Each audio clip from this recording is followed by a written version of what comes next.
Seo Joon-Ho slid the bill across the table with 2 fingers and did not look up from his phone. Imani looked at the small leather folder sitting between them. The restaurant was the kind of place that didn't print prices on the menu. The kind of place where the wine cost more than most people's rent. Candlelight. Floor-to-ceiling glass.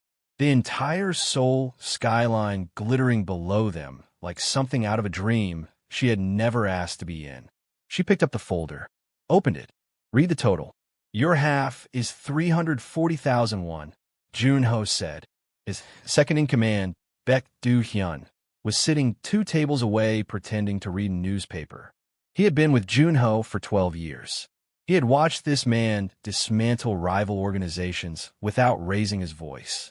He had never, not once, seen him split a dinner bill with a woman. He lowered the newspaper slightly. Imani opened her purse. She did not sigh. She did not argue. She counted out exactly 340,000 won, placed it neatly on top of his half, picked up her wine glass, and finished it.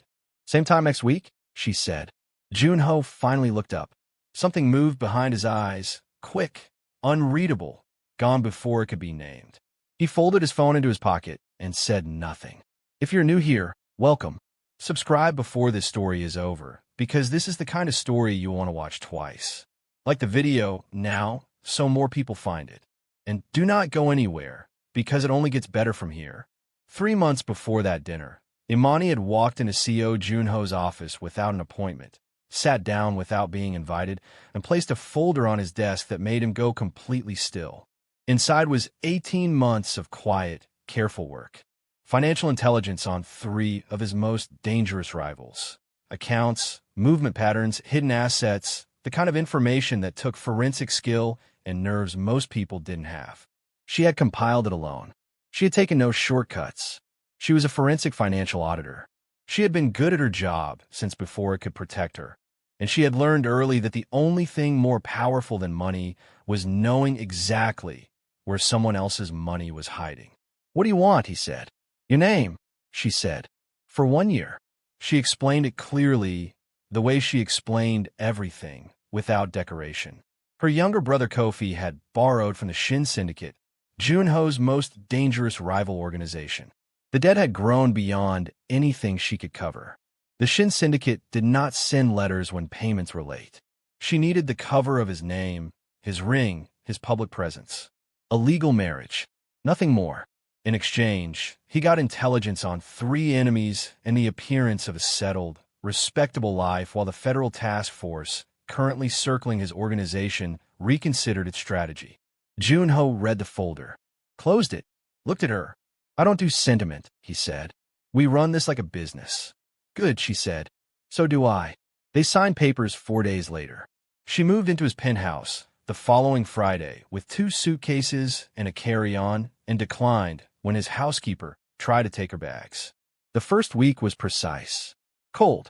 Professional.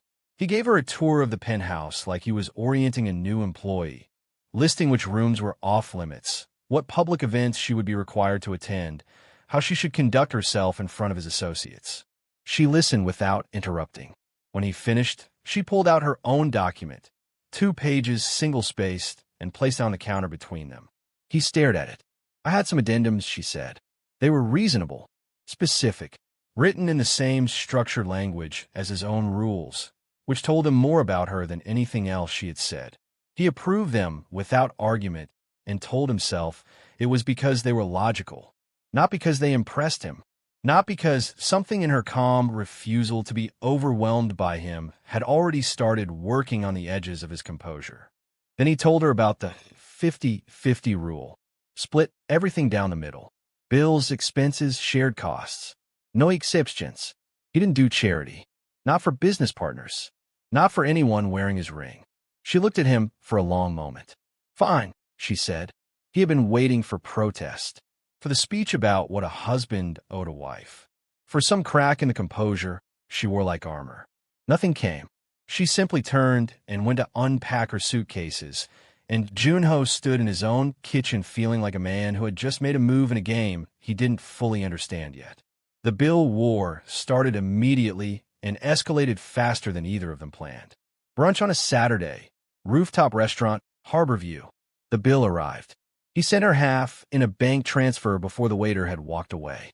Her confirmation came back in 40 seconds. His phone buzzed. He glanced at the sender. Her contact name in his phone was wife Contractual. He had entered it himself. He had meant it to feel clinical. Seeing it now felt like something else entirely, and he did not investigate what. A charity gala 3 weeks in. She was perfect all evening. Warm, sharp, fluent in the social language of powerful rooms. His associates were disarmed by her. His rivals' wives were unsettled by her. Joon-Ho stood beside her and felt, for the first time in years, like the less interesting person in the room. The gala dinner bill arrived at their table. He emailed her half before they reached the car. She replied with a corrected figure. She had not ordered the second bottle of champagne and had the order receipt to prove it. He removed it from her half without a word. Do-hyun fell in a step beside him in the parking garage. She is doing expense reports on you, Do-hyun said. Boss, she is auditing your dinner bills. It's called fairness, Joon-Ho said. You once. I know what I once did. Do-hyun said nothing else. But he watched Joon-Ho check his phone twice before they reached the car. And both times it was to see if she had responded. And both times something too fast a name passed through the boss's expression when the notification appeared. The night, it shifted from a game to something neither of them had names for. Started with a kitchen that looked like a disaster site. Joon-Ho had held a strategy meeting at the penthouse. 8 men, for hours, food ordered in, glasses everywhere. By the time they cleared out, it was past 9, and the kitchen looked like it had hosted a small war. Joon-Ho settled into his armchair with his phone and the particular ease of a man who had never once in his adult life worried about who would clean up after him. Imani walked in at 9:15 from a 12-hour workday. She stopped in the doorway. She looked at the kitchen. She looked at the living room. She looked at Joon-Ho sitting in his armchair like a king. The housekeeper doesn't come until Thursday, he said, not looking up. Imani set her bag down on the floor. Slowly, she straightened up, and then she smiled, which was the most alarming thing anyone in that building had witnessed all week. She went to her room. She came back in 4 minutes holding a laminated document. She placed it on the coffee table in front of him with the patience of a woman who had been planning this for some time and wanted to enjoy the moment. It was a household chore division chart, color-coded, her column in blue, his column in red. His column included bathroom deep cleaning every 10 days, laundry on alternating weeks, dinner preparation 3 nights out of 7, and stovetop scrubbing every Sunday without exception. Each task had an estimated time requirement. Each row had a checkbox system. Joon-Ho read every line. He read it twice. You expect me, he said very carefully, to scrub the stovetop. Every Sunday, she confirmed. Your rule, Joon-Ho, split down the middle. There were 2 of his men still in the hallway, putting on their jackets. They became statues. Do-hyun, standing near the door, looked at the ceiling. Joon-Ho could have refused. He had a full household staff. He could have laughed, handed the laminated document back, and ended the conversation in under 10 seconds. But this woman had paid every single bill without one complaint, had submitted corrected invoices with itemized receipts, had matched him point for point in every exchange since the day she walked into his office. His own pride turned against him like a traitor. Fine, he said. Do-hyun made a sound in his throat that was immediately silenced by a single look. What followed were the most unexpectedly riveting weeks of Imani's marriage. Sunday 1. Joon-Ho stood in front of the stovetop with the focused energy of someone preparing for a hostile takeover.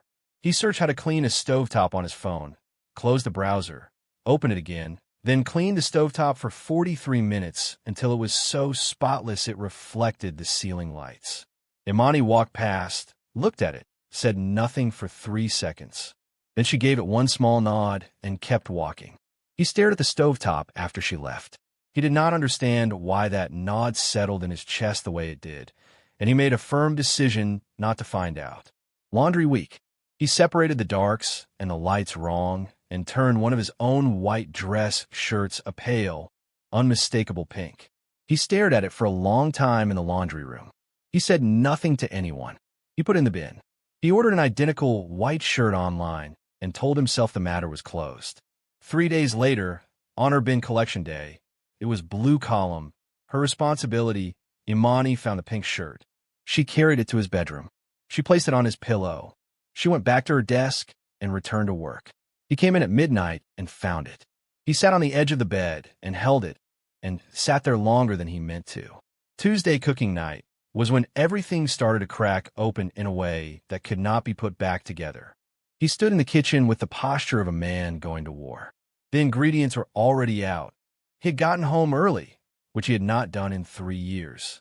Imani came home at 7:15 and stopped in the kitchen doorway. He had his back to her. He didn't hear her come in. She watched him taste from the pot, frown at it, reach for the seasoning, taste again, frown again, adjust. He was making jollof rice, Nigerian style. She could tell by the pepper base, by the way he'd charred the tomatoes first. He had researched this. He had stood in her kitchen and researched what she grew up eating and then attempted it for a Tuesday dinner like it was nothing. She went quietly to her room. She closed the door behind her and stood with her back against it and breathed. This was not supposed to be happening. She had built the terms of this arrangement with precision, specifically to prevent something like this from happening. She was here for Kofi. She was here for 1 year. She was not here to feel things about a man who had put his own wife's phone contact under wife, contractual, and charged her for the second glass of wine she actually did order, but submitted a false receipt for because she wanted to see what he would do. She came out for dinner. The rice was slightly overcooked. It was also, in seasoning, startlingly close to correct. She took a second bite. She looked up at him. It's nothing, he said, looking at his own plate. I looked it up. You looked up Nigerian jollof rice. I was curious about the method. She looked at him for a moment longer. He did not look back. She went back to eating. He watched her for 4 seconds. He thought she didn't notice. She noticed. If you're still watching, good. Because this story is about to change. Share this video with someone who needs to see it. Drop a comment below telling us whose side you are on, and make sure you have liked the video. Do not stop now. The small things began to collect. He started making 2 cups of coffee every morning without announcing it. Hers appeared on the counter at 6:45 exactly, black, no sugar, and neither of them said a word about it. She noticed when he came in late from tense meetings and his jaw was tight in a specific way that meant something was wrong with the organization. She did not ask. She left a plate in the oven. He found it. He ate alone at the kitchen counter. He never mentioned it, and neither did she, and somehow that silence was louder than anything they had said to each other out loud. Do-hyun stopped her in the hallway one afternoon. He hasn't looked at anyone the way he looks at you, he said. Not in 12 years. He looks at me like I'm a problem he hasn't solved yet, Imani said. Do-hyun thought about that. Yeah, he said quietly. That's the one. She went back to her office and closed the door and sat very still for a moment before she opened her laptop. 3 days before the federal investigation reached its most dangerous point, Joon-Ho's fixer came to him with information that made him set down his glass and not pick it up again. The Shin Syndicate had someone inside. Not deep, not touching the organization's financial structure, but watching one specific thing. Tracking schedules, movements, patterns. Not Joon-Ho's, Imani's. They had identified her as the variable. The one element in Joon-Ho's life that didn't follow his known patterns. And in their world, a variable was a door. He went home that night and sat across from her at dinner and for the first time looked at her without the comfortable armor of the 50-50 rule sitting between them. He asked about Kofi. Casually, she looked up with the particular expression of someone caught off guard by something gentle. He started school again, she said. A pause. You didn't have to honor that part, she said. The debt. You had the information already. You could have taken it and left us with nothing. I don't break contracts, he said. She looked at him for a moment. Neither do I. They sat in a silence that was not cold and not calculated and was something else entirely. And then Joon-Ho picked up his phone and made a call, and Imani looked at her plate and understood that something had just shifted in the room, and she was not yet sure what to do with it. She found out about the surveillance herself. Of course she did. She was a forensic auditor. She noticed the car 3 times in different locations. She noticed a gap in the building's visitor log. She noticed a question asked too casually at a public event by someone whose face she didn't know. She compiled it into a file methodically, alone, in the evenings after Joon-Ho's coffee was already made and waiting on the counter. She placed the file on his desk one morning without a word. He opened it and went completely still. "When did you?" "3 days ago.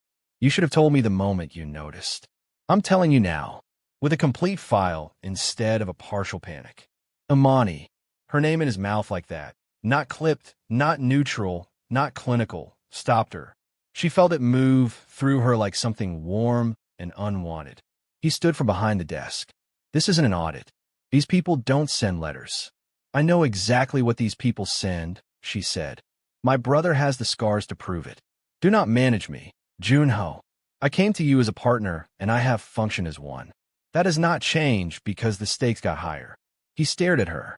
Something in his face did a thing she had not seen before. It opened slightly, the way doors do when the person behind them finally stops holding them shut.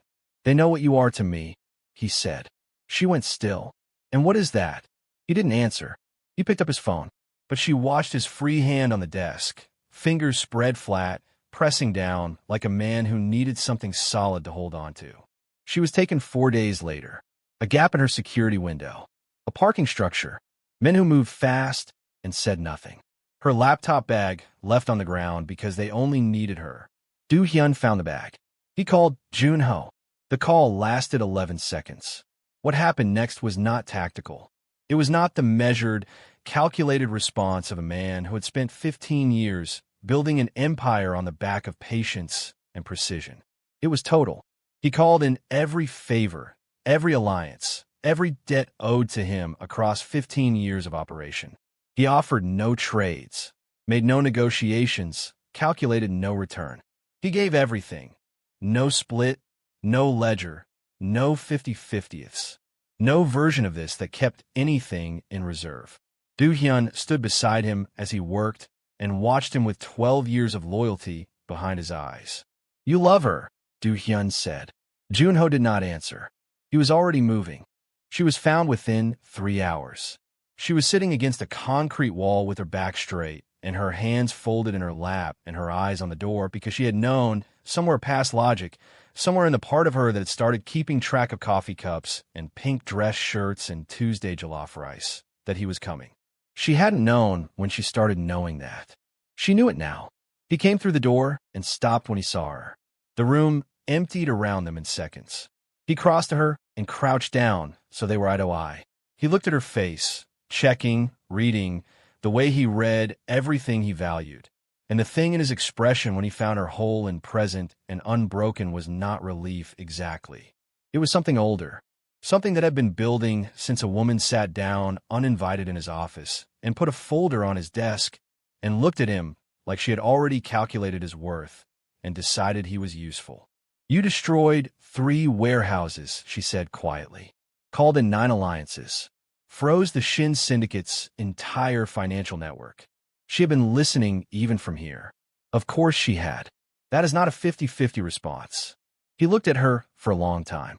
"No," he said. "It wasn't." The wall came down. Not loudly. Not with the drama of everything that had preceded it. She leaned forward and he closed the remaining distance, and she pressed her forehead against his shoulder, and he put his arms around her and held on. And for a man who had spent 15 years keeping every single person in his life at a precise, calculated distance, this was the most dangerous thing he had ever done. It was also the only thing that had ever felt completely right. "Some things you don't split," he said. She didn't answer. She didn't need to. 1 month later, the laminated chore chart was still on the refrigerator. Both columns were still checked off, every row, every week without exception. Joon-Ho stood at the stove on a Tuesday night. Jollof rice again, the seasoning finally right. Imani sat at the kitchen counter with her coffee and a red pen and a stack of documents she was working through. The morning light was coming through the floor-to-ceiling glass. Seoul was quiet below them. She looked up at the chore chart. "You know the housekeeper would do all of that," she said. "I know," he said, not turning around. She watched the back of him for a moment. The man who ran the most feared organization in Seoul was standing in her kitchen in a plain shirt, making sure the rice didn't stick. She went back to her documents. "It needs more seasoning," she said. "I know that too," he said. She smiled at the page. He smiled at the pot. Neither of them saw the other do it. Neither of them needed to. If you made it to the end of this story, you already know what to do. Like this video, leave a comment telling us what your favorite moment was, and subscribe so you never miss a new story. Share this with someone who needs a reminder that the best love stories don't start with romance. Sometimes they start with a laminated chore chart and a man who finally learned to scrub stovetop.